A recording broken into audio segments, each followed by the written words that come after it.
E aí, galerinha? Tudo certinho? Tudo tranquilo? Tudo joinha? É isso aí! Estamos aqui para mais um conteúdo.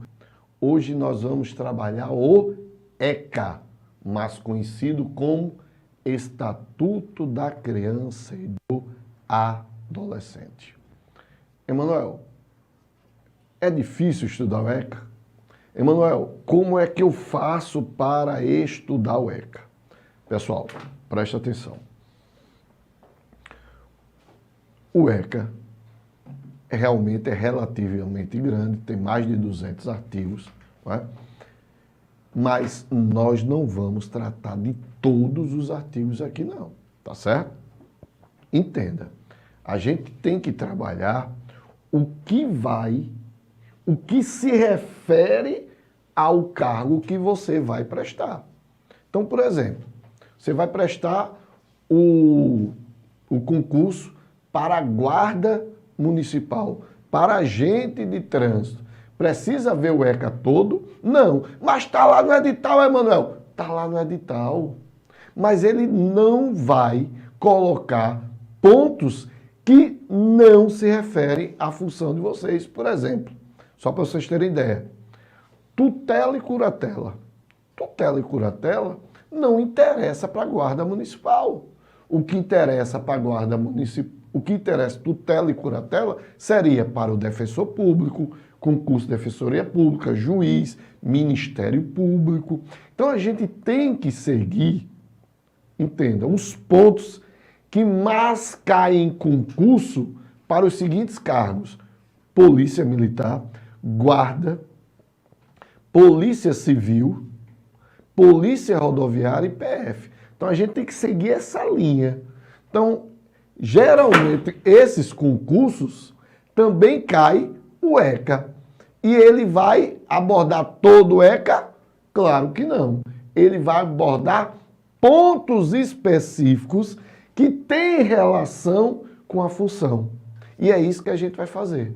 Então a gente fez um geral, não é, de tudo que cai sobre o ECA e a gente vai trabalhar aquilo pontualmente, objetivamente, que pode cair na tua prova, tá certo?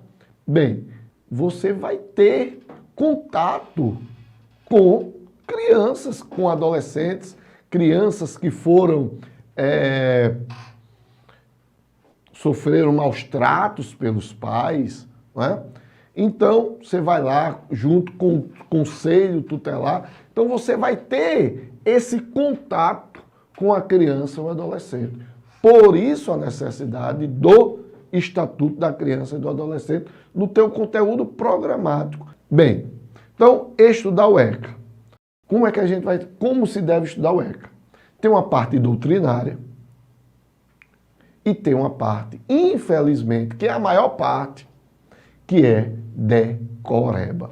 Por isso que a gente tem que ser muito específico, por isso que a gente tem que ter o foco, porque você não tem condições de você decorar os mais de 200 dispositivos do Estatuto da Criança e do Adolescente. Ah, eu vou estudar tudo. Vai se perder, porque você não vai ter condições de decorar. Então a gente tem que ser objetivo, a gente tem que ter uma finalidade. Mostrar o que cai, o que está caindo, para que você faça uma boa prova. Então, vamos ver doutrina? Vamos. Mas a maior parte vai ser decoreba, pessoal. Infelizmente. Infelizmente. Tá certo? Mas, veja bem, pontos que no dia a dia você acaba trazendo para teu estudo e é de fácil compreensão. Beleza? Tranquilo? Muito bem. Então vamos lá. Vamos começar a estudar esse estatuto que é antigo. Agora, com uma coisa importantíssima, que você pense na tua prova. Pense com a razão e não com o coração. Que a gente vai pensar, eu vou mostrar a casa aqui de crianças, aí você vai dizer, esse safado deveria estar preso, deveria estar não sei o quê. Pessoal, o que importa é a prova. E a lei diz isso. Não importa o que você pensa, importa é o que a lei fala. E é essa lei que você vai fazer da prova. Então, cara, vai com a razão e não com o coração. Beleza? Ou então vai com o coração, mas com o coração puro, achando que todas as crianças, principalmente os adolescentes, são puros, são inocentes. Tá certo? Beleza? Inocente como o professor Isaqueu. Pense no homem inocente. Né? Então, beleza? Então vamos lá. Vamos ver aí na tela aí o que a gente vai trabalhar. Bem, então nós vamos trabalhar o conceito, né, da criança e do adolescente. Então, a gente vai ver que a abrangência dessa disciplina, que não se confunde com a legislação do ECA. Então, o conceito da criança e do adolescente é um conceito muito amplo, tá certo? Então, a gente vai estudar isso. Vamos estudar o ECA, claro. Se a gente estuda o ECA, obrigatoriamente, a gente vai estudar a Constituição Federal, porque não dá para separar o ECA da Constituição Federal, porque na Constituição Federal tem a base para o Estatuto da Criança e do Adolescente. Então, algumas leis brasileiras e a normativa internacional.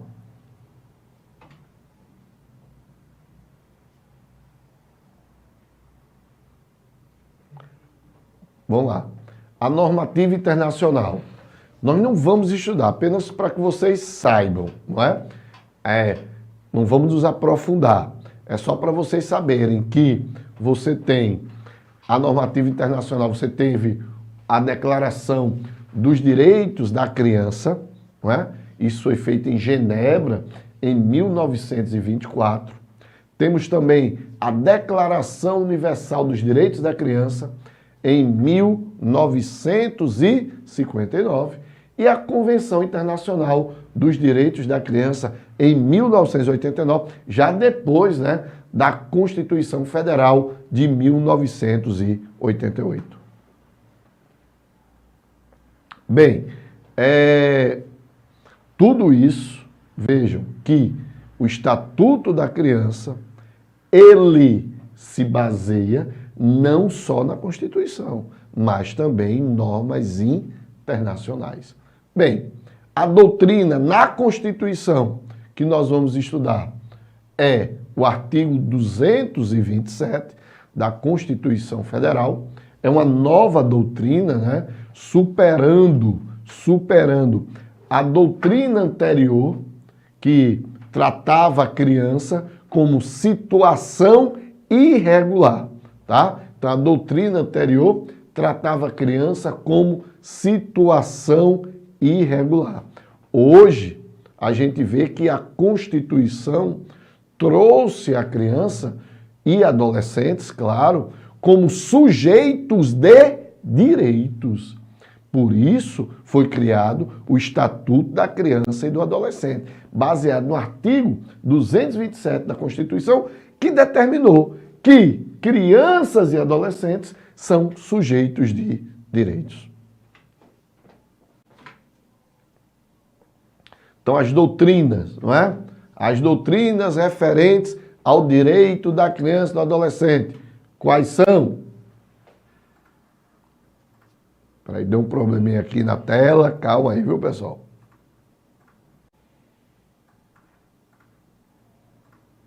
Pronto, agora. Veja só. Emanuel, eu preciso estudar direito penal? Claro que não. Você vai estudar direito penal, mas alguns conceitos de direito penal, obviamente, você vai ter que ter. Então, quando a gente chegar na hora, tá? Eu vou dizer, então a gente vai ter que ter uma base, né? Na doutrina penal, tá certo? Para a gente ter. Então veja, na doutrina anterior, o que que a gente tinha? Você tinha a doutrina de situação irregular, você tinha, obviamente, a doutrina no direito penal do menor, não é? Então, foi criado em 1923 o primeiro juizado de menores e você tinha uma criminalização do menor muito em relação à pobreza, muito interessante. Aí, com a Constituição de 88, doutrina situação irregular antes da Constituição de 88, antes do ECA. A doutrina hoje é doutrina de proteção integral à criança, não é? Baseado em normas internacionais, na Constituição Federal, e aí é criado o Estatuto da Criança e do Adolescente.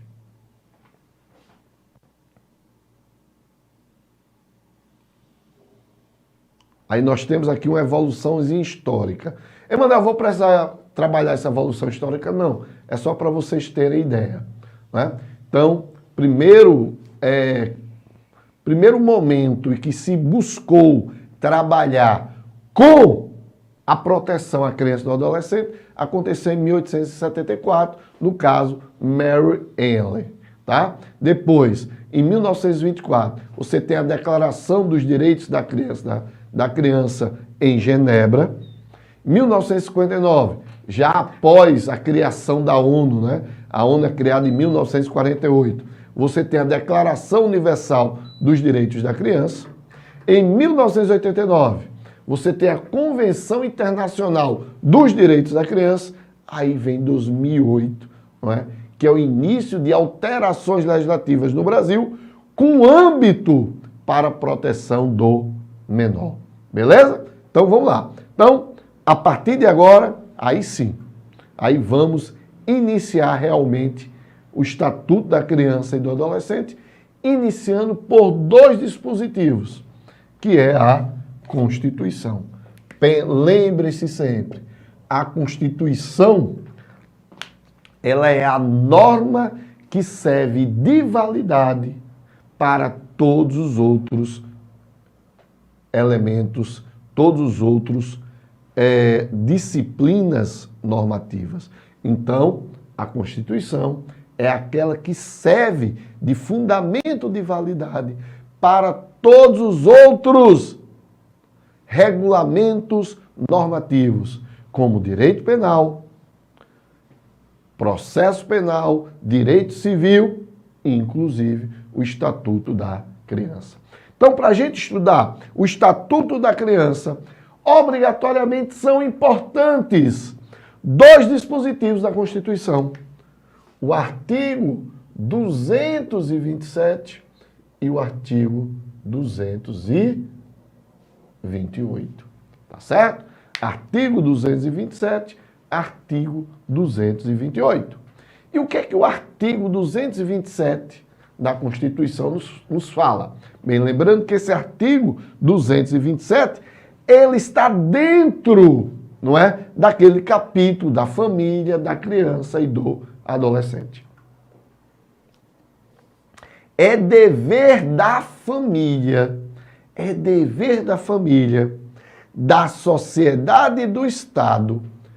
Vejam que você tem três pilares aí. Você tem três pilares. Então, deixa eu apagar aqui.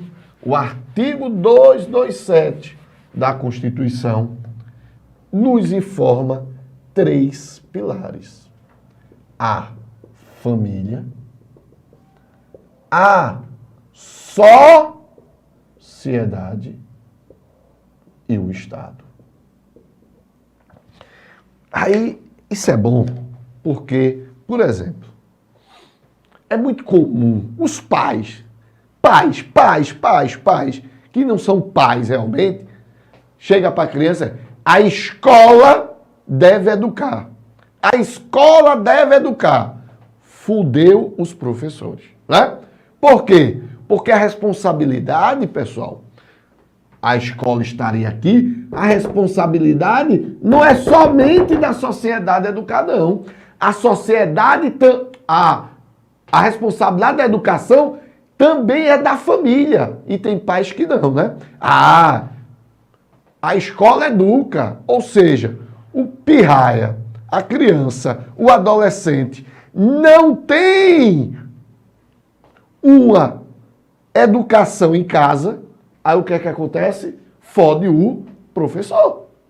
Fode o professor. Chega a criança lá, mal educada, revoltada, não é? Muitas vezes sofreu maus tratos em casa, sofreu assédio, abuso sexual. Aí fica só para a sociedade? Não. Deve ter, um conjunto. A responsabilidade, não é? Quem deve assegurar a criança e o adolescente ao jovem, não é? São esses três. A família, a sociedade e o Estado. Bora lá, continuar aí. Então é dever da família, da sociedade e do Estado assegurar a criança, ao adolescente, ao jovem, com absoluta prioridade, o direito à vida, à saúde, à alimentação, olha aí aquilo que eu falei, à educação, ao lazer, à profissionalização, à cultura, à dignidade, muito importante, isso a gente vai ver lá no artigo 4º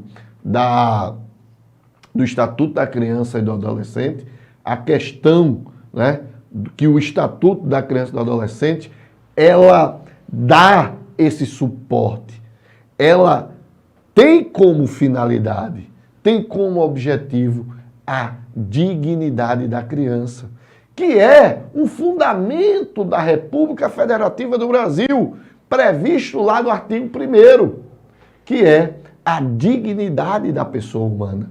Então, a criança, ela tem direitos fundamentais. O adolescente, ela tem direitos fundamentais. Por quê? Porque ela está dentro, né, daquela ideia da dignidade da pessoa humana. A liberdade e a convivência familiar e comunitária. Olha aí, presta atenção nisso aí. Convivência familiar e comunitária. Isso quer dizer o quê? Que a criança, ela tem que ser levada à socialização. Preste atenção. Eu não posso criar minha criança, eu não posso criar meu adolescente isolado do mundo, porque isso afeta a sua dignidade como pessoa humana. Por quê? Porque o ser humano, o indivíduo, ele nasce para socializar. Então, por isso que a Constituição fala, não é? Na questão da convivência, não só familiar, como comunitária, que é a socialização do indivíduo. Isso é importante para o seu crescimento, não é? Para o seu desenvolvimento pessoal e social. O anterior ainda. Opa aí.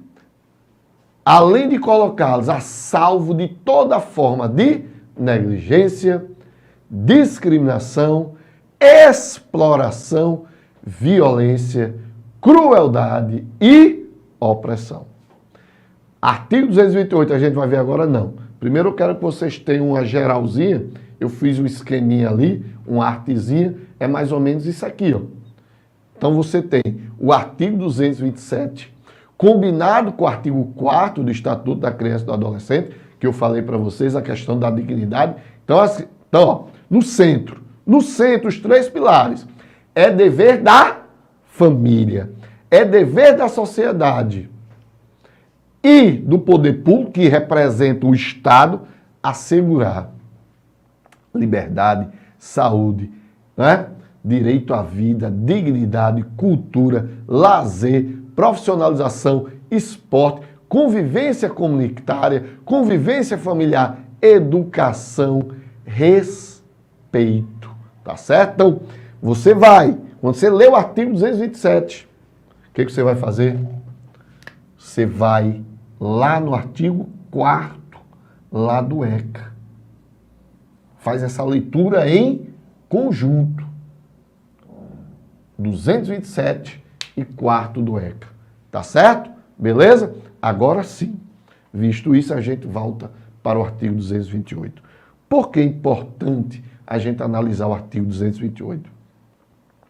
Porque a maioria das questões que a gente vai ver trata do chamado ato infracional, atos infracionais. A gente vai ver muitas questões que vão trabalhar atos infracionais, que é lá adiante, não é agora. Agora a gente vai trabalhar os chamados princípios fundamentais do ECA, tá certo? Para depois chegar nos atos infracionais.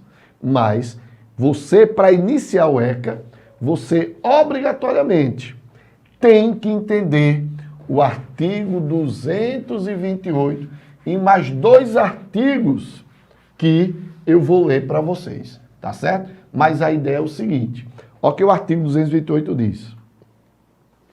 São penalmente inimputáveis os menores de 18 anos sujeitos às normas da legislação especial. Então, meus amigos, é o seguinte. Em direito penal, quem já estudou comigo, eu digo para vocês que dentro dos elementos da culpabilidade, que são 3, potencial consciência da ilicitude, não é? Inexigibilidade de conduta diversa, não é? Exigibilidade de conduta diversa e inimputabilidade penal ou imputabilidade penal. O que ele diz aqui? Então, no elemento culpabilidade, você tem a imputabilidade. No elemento culpabilidade, você tem um dos elementos da culpabilidade, é a imputabilidade. E o que é a imputabilidade? É quando o Estado pode imputar ao indivíduo um determinado crime. Então, quando o Estado pode imputar ao indivíduo um determinado crime, nós chamamos eles de imputável. E uma das formas do Estado imputar ao indivíduo um determinado crime é quando esse indivíduo, através de um critério chamado critério biológico, ele tem o pleno discernimento, de saber o que é certo e o que é errado. E quando esse cara tem esse discernimento, segundo o critério biológico, aos 18 anos. Então, segundo o Código Penal, que está lá no artigo 27 do Código Penal, artigo 27 do Código Penal, o indivíduo só pode responder pelos seus atos se ele tiver 18 anos. Então, na culpabilidade, que busca um juízo de valor, que juízo de valor é o discernimento, quando o indivíduo sabe o que é certo ou errado, na nossa legislação brasileira, só aos 18 anos. Isso quer dizer o quê? Que só comete crime o indivíduo que tem 18 anos, que tem o discernimento. Emanuel, os doidos, vamos esquecer os doidos. Os doidos não estão dentro do Estatuto da Criança e do Adolescente, não. Que os doidos também não têm discernimento, seriam inimputáveis. Mas esqueçam, a gente vai trabalhar o que está dentro ou não do Estatuto da Criança e do Adolescente. Então, para o Código Penal, artigo 27, é aos 18 anos que o cara tem esse discernimento. Utilizou-se critério biológico. Então, Quem tem menos de 18 anos não comete crime. Ele passa da imputabilidade, passa a ser inimputável. Emanuel, se ele é inimputável, se o indivíduo ele é inimputável, ele não comete crime. E ele comete o quê? Então ele comete, ato infracional. Ele comete ato infracional.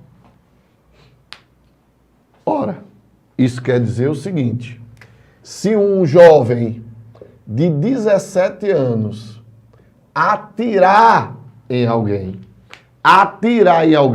matar alguém, ele não cometeu crime. Ele cometeu ato infracional. Ele cometeu ato infracional. Entenderam aí, pessoal? Então, muito cuidado em relação... Mas eu acho isso absurdo. O que foi que eu disse a vocês? Razão. A razão é essa aqui, ó. A razão é essa. A razão é essa. Depois que você passar na prova, aí você pode extravasar, dizer que é errado, dizer que é isso, que é um bando de marginalzinho. Depois de passar na prova. Agora não. Agora é isso que eu estou dizendo. Então vai com o coração puro. Vai com o coração puro. Com o coração inocente. Que senão tu vai dançar. Tá certo? Beleza? Então, meus amigos. Então, cara, aos 17 anos, matou alguém. Ele não comete crime. Porque ele é inimputável. Então, na inimputabilidade, exclui o elemento culpabilidade. Se exclui o elemento culpabilidade, exclui o crime. Então, ele comete apenas, não é? Ato infracional. Ele comete ato infracional. Tranquilo aí? Então, vamos fazer o seguinte agora. Vamos para o próximo bloco, que no próximo bloco a gente vai saber a questão da idade, e eu vou trazer uma problemática na questão da idade para vocês. Tá certo? Tranquilo aí? Então...